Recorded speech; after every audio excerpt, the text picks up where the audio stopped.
Imagine boarding a routine flight on a rainy afternoon, only to discover that one of your fellow passengers is about to commit the most daring hijacking in American history. No gunshots, no panic, no chase through the cabin. Instead, a calm man in a dark business suit quietly hands a flight attendant a note that changes aviation forever. Hours later, he walks away with $200,000 in ransom, then disappears into the freezing night after parachuting from a moving airplane. No confirmed identity, no body, no trace. More than 50 years later, the mystery of D.B. Cooper remains one of the greatest unsolved cases in FBI history. This is the incredible story of the man who vanished into legend. It was the afternoon of November 24th, 1971, the day before Thanksgiving. Northwest Orient Airlines Flight 305 prepared for what should have been a routine journey from Portland, Oregon to Seattle, Washington. The flight would last barely 30 minutes.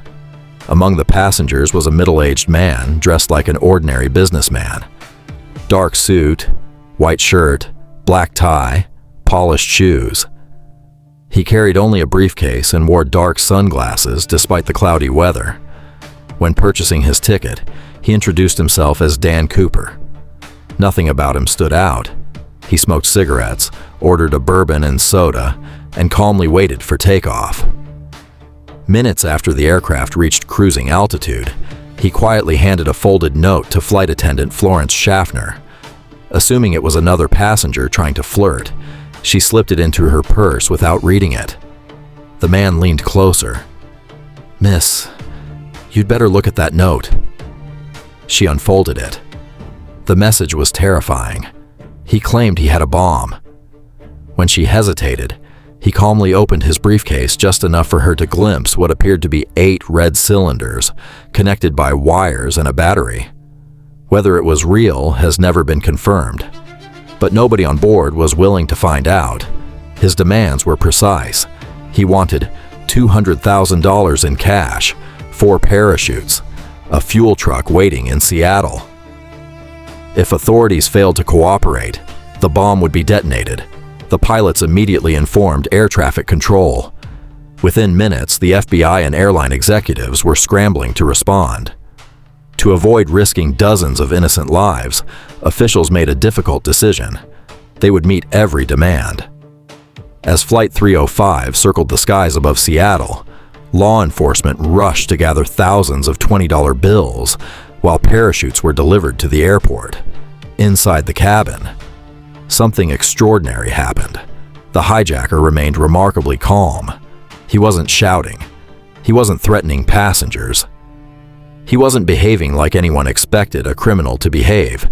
He simply sipped another bourbon, smoked another cigarette, and waited. No one on that plane realized they were witnessing the beginning of one of history's greatest mysteries. Because the most unbelievable part hadn't happened yet. After nearly 2 hours circling Seattle, Flight 305 finally landed. The aircraft rolled to a stop. Outside, FBI agents and airline personnel carefully approached. Following Cooper's instructions, the cabin lights remained dim. The windows stayed covered. The exchange happened exactly as requested. The ransom money was delivered. 4 parachutes were loaded aboard. Only after confirming everything had arrived did Cooper allow the 36 passengers to leave safely. Not a single passenger had been harmed. The only people remaining on board were the captain, first officer, flight engineer, and 1 flight attendant. Then came Cooper's final command. He ordered the pilots to fly toward Mexico City, but under very specific conditions. The plane had to remain below 10,000 feet. Its speed could not exceed about 200 miles per hour. The landing gear would stay partially deployed. The wing flaps had to remain lowered. These unusual instructions puzzled investigators. How did an ordinary passenger know so much about aircraft operations? As the Boeing 727 climbed back into the stormy night, 2 military fighter jets secretly followed from a distance. The crew couldn't see Cooper. He stayed alone near the rear staircase. Then, he instructed the remaining flight attendant to enter the cockpit. She obeyed. The cockpit door closed for nearly 20 minutes. Silence. Then suddenly, a warning light illuminated. The rear stairway had been lowered.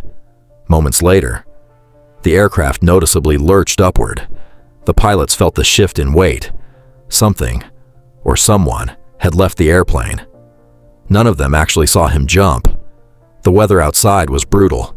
Heavy rain, strong winds, near freezing temperatures, complete darkness. Yet somewhere over the forests of the Pacific Northwest, D.B. Cooper leapt into the night carrying a bag containing $200,000. The plane eventually landed safely. When investigators searched the cabin, Cooper was gone. Left behind were only a few cigarette butts, a black clip-on tie, and a tie clip. The man had vanished. An enormous manhunt began almost immediately. Hundreds of soldiers, FBI agents, helicopters, search dogs. They combed forests, rivers, and mountains. Nothing. No parachute, no body, no ransom bag, no sign that anyone had survived or died. It was as if the night itself had swallowed him whole. But the strangest discoveries were still years away. The FBI launched one of the largest investigations in its history. The operation became known as NORJAC, short for Northwest Hijacking.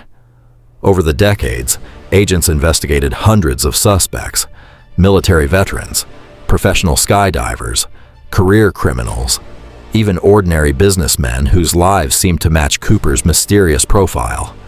One by one, every theory fell apart. Then, in 1980, nearly 9 years after the hijacking, a young boy named Brian Ingram made a shocking discovery while vacationing with his family along the Columbia River.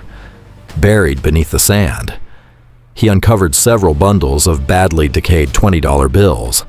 Investigators quickly confirmed the serial numbers. The money came directly from Cooper's ransom.